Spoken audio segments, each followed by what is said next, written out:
Hello students, good morning सभी को। देखिए, आज जो हम चर्चा करेंगे वो करेंगे भी ग्रंथियों के बारे में।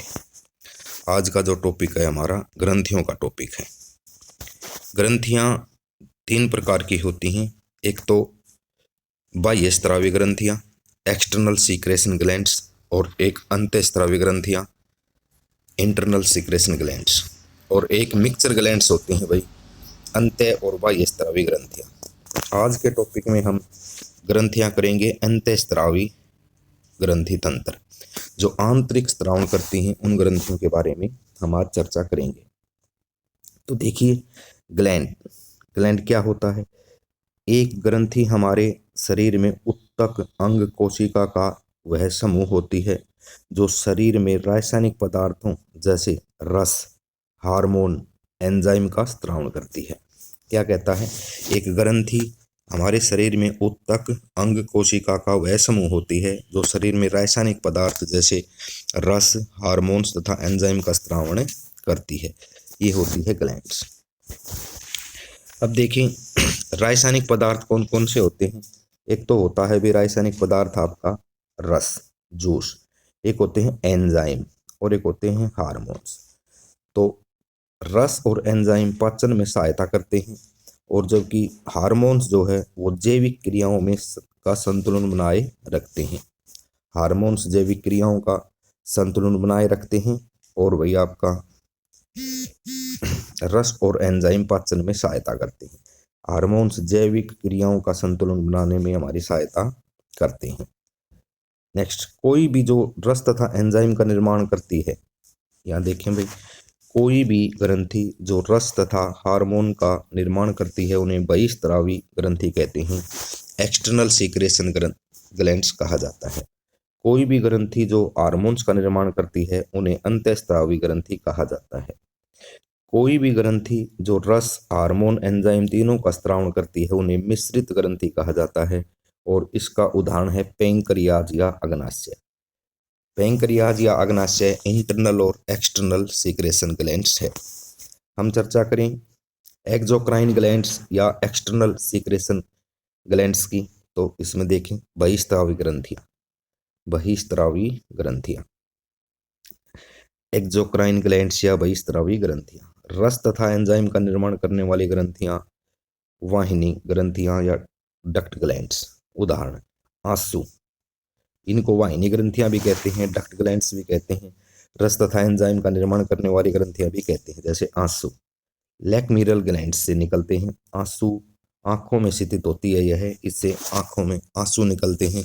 यह ग्लैंड्स लैक्मीरल ग्लैंड्स होती है। यकृत ग्रंथि, एब्डोमिनल या उदर ग्लैंड्स भी इसको कहा जाता है।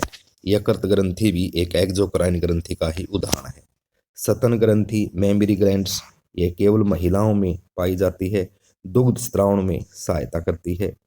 दुग्ध स्त्रावण में यह सहायता करती है, और यह ब्रेस्ट में स्थित होती है, छाती में स्थित होती है। जठर ग्रंथि, गैस्ट्रिक ग्लैंड्स, ये पेट में होती है, एक्सोक्राइन का ही उदाहरण है।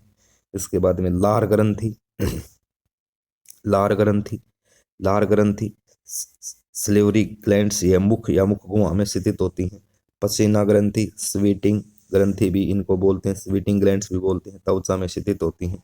अग्नाशय, पैंक्रियाज, एब्डोमिनल उदर में स्थित होती है। आंतीय ग्रंथि, इंटेस्टाइन ग्लैंड्स, छोटी आंत में स्थित होती है। नेक्स्ट देखें, मानव शरीर की मोस्ट इंपोर्टेंट है भाई, मानव शरीर की सबसे बड़ी बहिस्त्रावण की ग्रंथि यकृत है। यकृत मानव के शरीर में बाह्य स्त्रावण की सबसे बड़ी ग्रंथि होती है। मानव शरीर की सबसे छोटी बहिस्त्रावण ग्रंथि लैक्मीरल ग्लैंड्स होती है। पसीना ग्रंथि होती है या आंसू ग्रंथि होती है भाई। सबसे छोटी जो ग्रंथि है लैक्मीरल बाह्य स्त्रावण की। नेक्स्ट है इंडोक्राइन ग्लैंड्स। इंडोक्राइन ग्लैंड्स की यदि हम बात करें, अंतःस्रावी ग्रंथियां हमारे शरीर में हार्मोन्स का स्त्रावण करती हैं। हार्मोन्स अल्प मात्रा में उपस्थित रासायनिक जैविक यौगिक होते हैं। हार्मोन्स हमारे शरीर में होने वाले जैव रासायनिक अभिक्रियाओं में भाग लेते हैं। देखें, हार्मोन्स की खोज 1902 में स्टर्लिंग ने की थी। स्टर्लिंग द्वारा खोजा गया पहला हार्मोन सीक्रेशन सीक्रेशन था। सीक्रेशन हार्मोन रुधिर में सीक्रेटिन है भाई, सीक्रेटिन था। हार्मोन रुधिर में घुले हुए होते हैं। हमारे शरीर में कुल 9 अंतःस्रावी ग्रंथियां होती हैं जो हार्मोन का स्रावण करती हैं। यानी कि इंटरनल ग्लैंड्स की संख्या कुल कितनी है?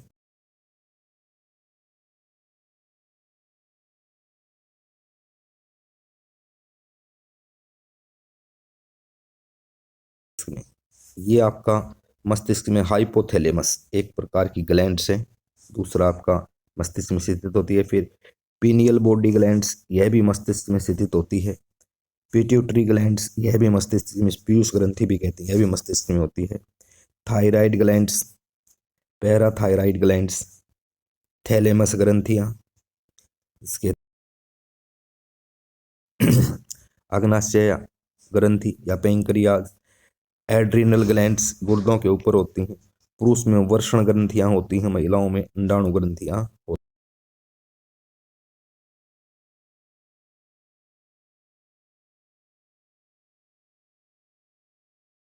थी। ये प्रश्न पूछा गया है। शरीर में सबसे बड़ी अंतःस्रावी ग्रंथि थायराइड ग्रंथि है। शरीर में सबसे छोटी अंतःस्रावी ग्रंथि पीनियल बॉडी ग्लैंड्स है। दूसरी सबसे छोटी अंतःस्रावी ग्रंथि पिट्यूटरी ग्लैंड्स या पीयूष ग्रंथि है। एच आकार की ग्रंथि तिल्ली ग्रंथि थायराइड ग्रंथि को कहा जाता है। तितली ग्रंथि या एच आकार की ग्रंथि, तितली ग्रंथि इसका दूसरा नाम है। एच आकार की ग्रंथि थायराइड ग्रंथि होती है, अंतःस्रावी ग्रंथि है। आपातकालीन ग्रंथि करो या मरो ग्रंथि, करो या उडो ग्रंथि एड्रिनल ग्लैंड्स को कहा जाता है।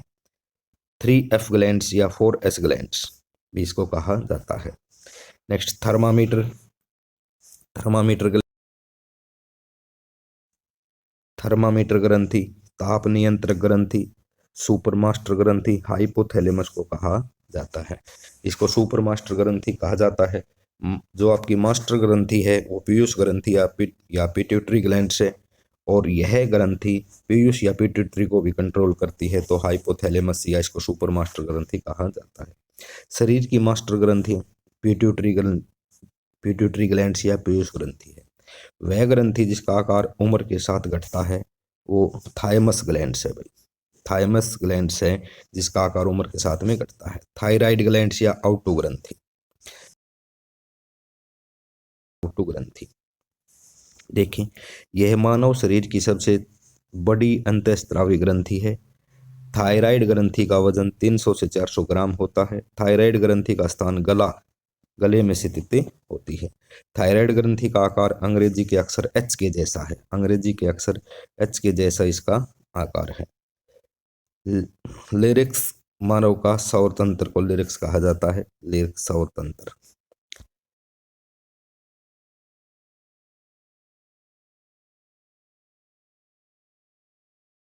ये दवी, ये आपका दवी दवी शंकर ग्रंथि या थायराइड ग्रंथि, बिलोव्ड ग्लैंड्स इसके ही नाम है। ये चित्र में दिखाया गया है। लेरिक्स थायराइड ग्रंथि के ऊपर स्थित होता है और इसके नीचे जो है श्वास नली होती है, ट्रैकिया होता है।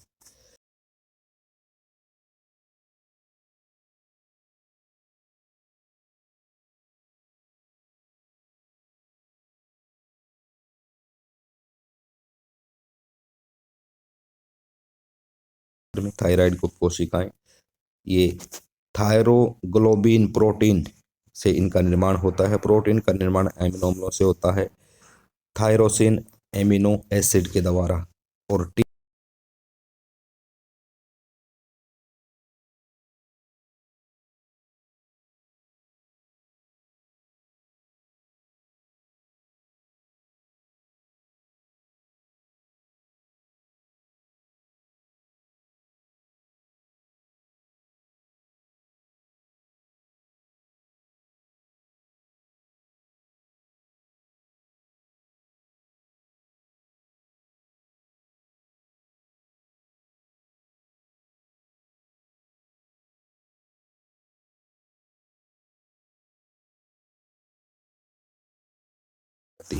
जो थायरोक्सिन हार्मोन है 98% इसका निर्माण कौन करती है? थायराइड ग्रंथि करती है। प्रश्न पूछा गया है कि भाई थायराइड ग्रंथि किस हार्मोन्स का निर्माण करती है? तो थायरोक्सिन हार्मोन्स का निर्माण करती है। बचे हुए 2% थायराइड ग्रंथि क्या करती है भाई? ये आपका कैलिटोनिक हार्मोन्स का निर्माण करती है। थायराइड हार्मोन्स के कार्य, अब जो हार्मोन से रिलीज हो, तो मेटाबॉलिक दर को बढ़ाता है, उपापचय की दर को यह बढ़ाता है, मेटाबॉलिक दर को बढ़ाता है। यह शरीर में जल की मात्रा को संतुलित करता है। यह बीएमआर दर को नियंत्रित करता है। बेसेल्स मेटाबॉलिक रेट्स, कोशिकाओं द्वारा ऑक्सीजन उपयोग की दर को यह क्या करता है? बढ़ाता है, नियंत्रित करता है।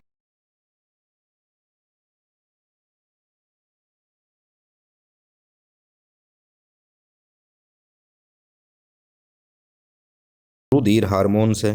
रुधिर, यह हार्मोन रुधिर में कैल्शियम की अधिक मात्रा को हड्डियों में स्थानांतरित करता है।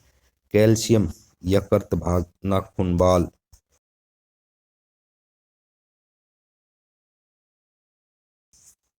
हड्डी, दांत, रुधिर आदि के निर्माण में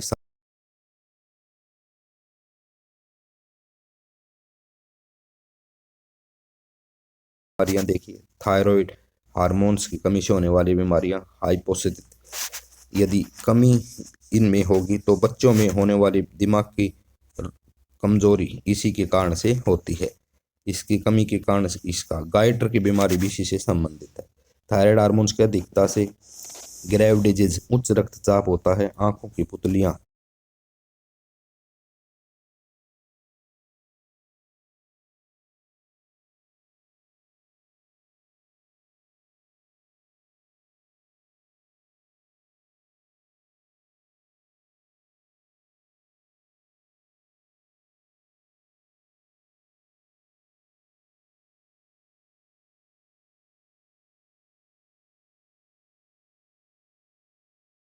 देखिए पैराथायराइड ग्लैंड्स, इसकी स्थिति, इसकी लोकेशन ये है गर्दन में जो थायराइड ग्लैंड्स है उसके पीछे पैराथायराइड ग्लैंड्स स्थित होती हैं। ये पैराथायरोक्सिन कोलिप्स हार्मोन्स का निर्माण करती हैं। स्थानांतरित करता है। कैल्शियम की अधिकता होने पर उसे हड्डियों से रुधिर में स्थानांतरित करता है। इस हार्मोन्स का कार्य कैल्सिटोनिक हार्मोन्स के बिल्कुल विपरीत होता है, इसलिए इसे काउंटरएक्ट प्रतिक्रिया हार्मोन्स भी कहते हैं। इसके बाद में है पैंक्रियाज ग्लैंड्स या अग्नाशय ग्रंथि। अग्नाशय ग्रंथि की स्थिति या लोकेशन उदर, एब्डोमिनल उदर में होती है। अग्नाशय की खोज लैंगर हैंस के द्वारा की गई थी। अग्नाशय एक अंतःस्रावी ग्रंथि के साथ साथ मिश्रित ग्रंथि भी है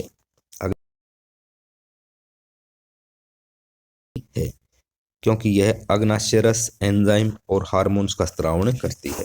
तीनों का स्त्रावण करने के कारण से यह मिक्सचर ग्लैंड्स भी कहलाती है और इंटरनल ग्लैंड्स भी कहलाती है, एक्सटर्नल ग्लैंड्स भी कहलाती है। पैंक्रियाज ग्रंथि आपके सामने है। ये जो है भैया आपकी पैंक्रियाज ग्लैंड्स हैं। इसमें बीटा कोशिकाएं होती हैं। बीटा कोशिकाएं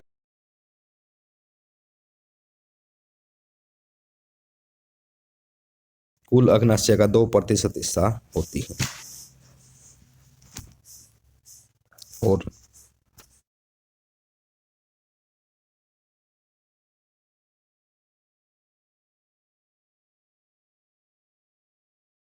जो है ग्लूकोन हार्मोन्स का निर्माण करती हैं। इसके जो खोज करते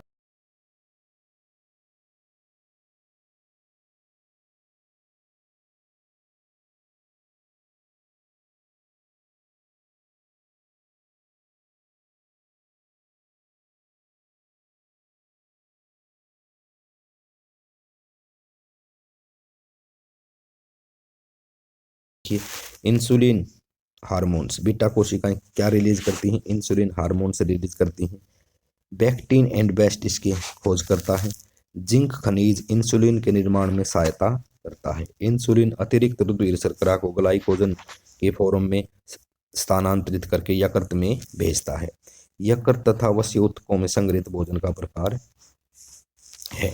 एक बार फिर से देखिए, जो आपके पैंक्रियाज में बीटा कोशिकाएं होती हैं, उनका निर्माण, बीटा कोशिकाएं जो हैं वो इंसुलिन का निर्माण करती हैं, और जिंक खनिज जो है इसमें सहायता करता है, और बेंटिंग एंड बेस्ट इसके खोज करता है। और ये इंसुलिन कार्य क्या करता है, जो ग्लूकोज में शर्करा होती है उसको ग्लाइकोजन में स्थानांतर बदल के और यकृत में भेजता है। रोग बहुत ही इंपॉर्टेंट है भैया। इंसुलिन की कमी से होने वाला रोग, रुधिर में शुगर की मात्रा अधिक हो जाती है, जिसको मधुमेह कहते हैं, डायबिटीज कहते हैं, या इसको धीमी मौत भी। टाइप 1 किशोर अवस्था में मधुमेह प्रतिरक्षा तंत्र इसके ऊपर ही निर्भर होता है। अग्नाशय का खराब हो जाना, यानी कि खराब हो जाता है इसमें पेंक्रियाज। टाइप 2 है जीवन चक्र भोजन के प्रकार पर निर्भर करता है। ग्लूकोज की अधिकता से होने वाला रोग हाइपर ग्लूकोनिया है, हाइपर ग्लूकोनिया।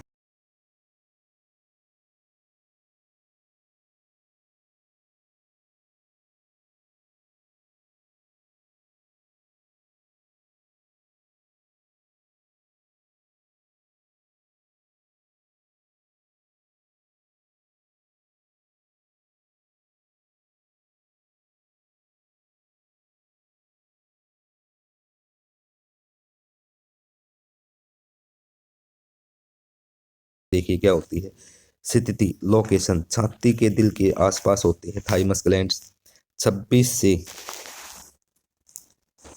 से आपका ये लगभग 17 साल की उम्र के बाद थाइमस ग्रंथि का आकार घटने लग जाता है।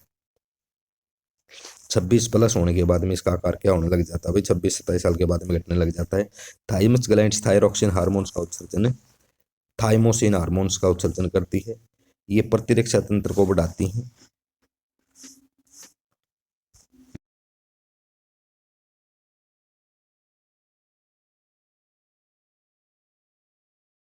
गुर्दों के ऊपर स्थित होती हैं। एड्रिनल ग्रंथियां कहाँ स्थित होती हैं, गुर्दों के ऊपर स्थित होती हैं।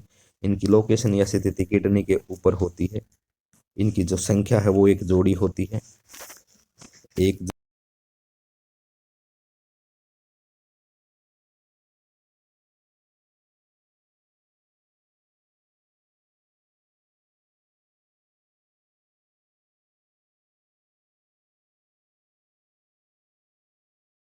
इस गुणों को, यौन गुणों को, यह का निर्माण में सहायक है। जो आपका एल्डोस्टेरोन हार्मोन्स है ये लवणों का विनिमय करता है, और जो आपका कोर्टिक्स हार्मोन्स है शुगर का विनिमय करता है, तनाव को कंट्रोल करता है।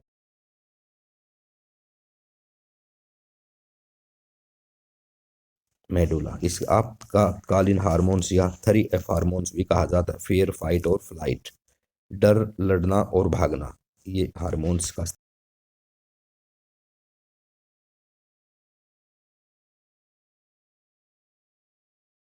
क्या होता है। शुगर का स्तर असंतुलित होता है, IQ स्तर कम होता है, वोमिटिंग होती है, वजन घटता है, और यदि यह ज़्यादा हो जाए तो वजन बढ़ता है, चेहरा जो हो चांद के आकार का हो जाता है।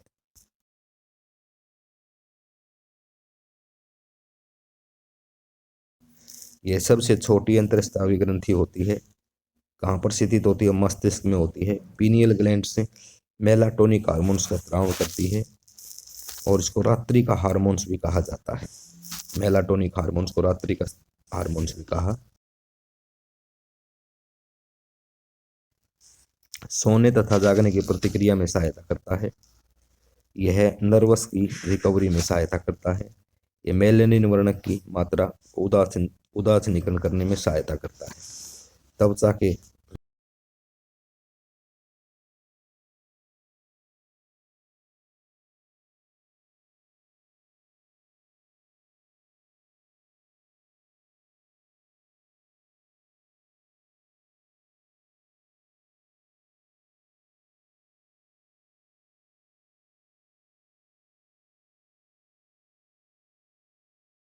यह दूसरी सबसे छोटी अंतःस्रावी ग्रंथि है। मस्तिष्क में स्थित होती है, मटर के आकार की होती है। मास्टर ग्रंथि इसको कहा जाता है, क्योंकि यह पीनियल का ग्लैंड्स को छोड़ के बाकी पीनियल ग्लैंड्स को छोड़ करके बाकी 7 अंतःस्रावी ग्रंथियों का निर्माण को नियंत्रित करती है। इस कारण पिट्यूटरी ग्लैंड्स 2 भागों में विभाजित होती है, अग्रिम और पश्च भाग 2 भागों में होती है। यह THS का निर्माण करती है। थायर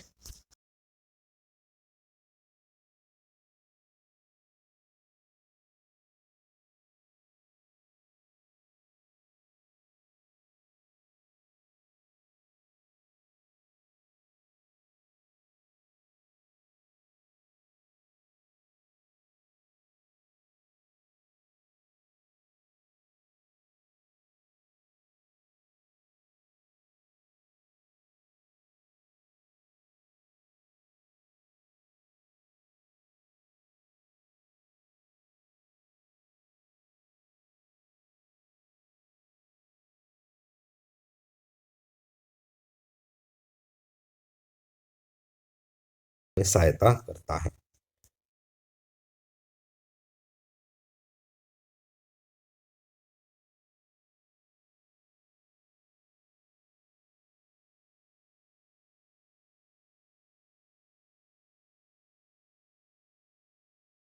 मूत्र स्राव को कम करने वाला हार्मोन्स होता है। यह मूत्र में जल की मात्रा को नियंत्रित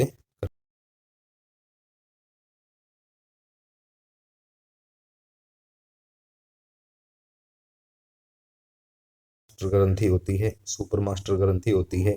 यह पीयूष ग्रंथि पर नियंत्रण करती है। इसकी स्थिति मस्तिष्क में होती है। और जो हार्मोन्स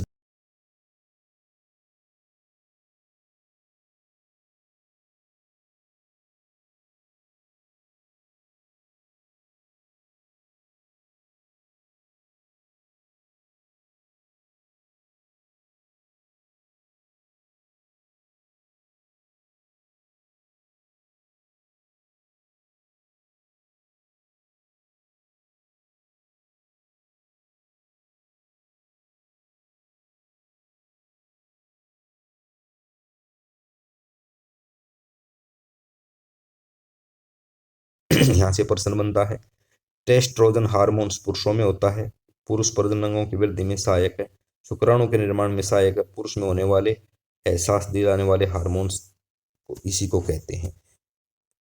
ओस्ट्रोजन हार्मोन्स महिलाओं में होता है।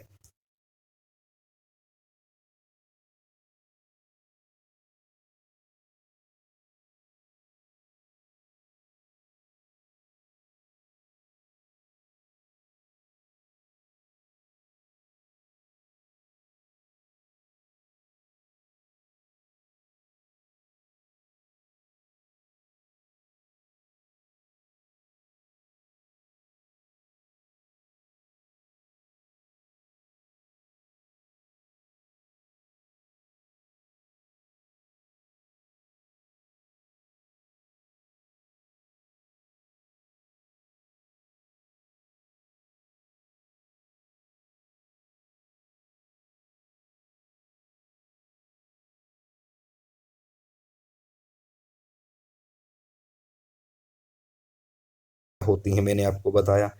एक ग्रंथि हमारे शरीर में उत्तक अंग कोशिकाओं का वह समूह होती है, यानी कि ग्रंथि जो है एक उत्तक भी हो सकता है, एक अंग भी हो सकता है और कोशिका भी हो सकती है। वह समूह है जो हमारे शरीर में रासायनिक पदार्थों, रस, हार्मोन, एंजाइम का स्त्राव करती है। इसमें रस, एंजाइम, हार्मोन्स रासायनिक पदार्थ हैं। एंजाइम और रस पाचन में सहायक है, हार्मोन्स जैविक क्रियाओं के संतुलन में सहायक है। अब ये ग्रंथियां, कोई भी ग्रंथि जो रस और हार्मोन एंजाइम का स्त्राव करती है वो बहिःस्रावण ग्रंथि है। कोई भी ग्रंथि जो हार्मोन का स्त्राव करती है वो अंतःस्रावी ग्रंथि है। कोई भी ग्रंथि जो हार्मोन, एंजाइम और रस तीनों का स्त्राव करती है वो मिश्रित ग्रंथि है। पैंक्रियास जिसका एक उदाहरण।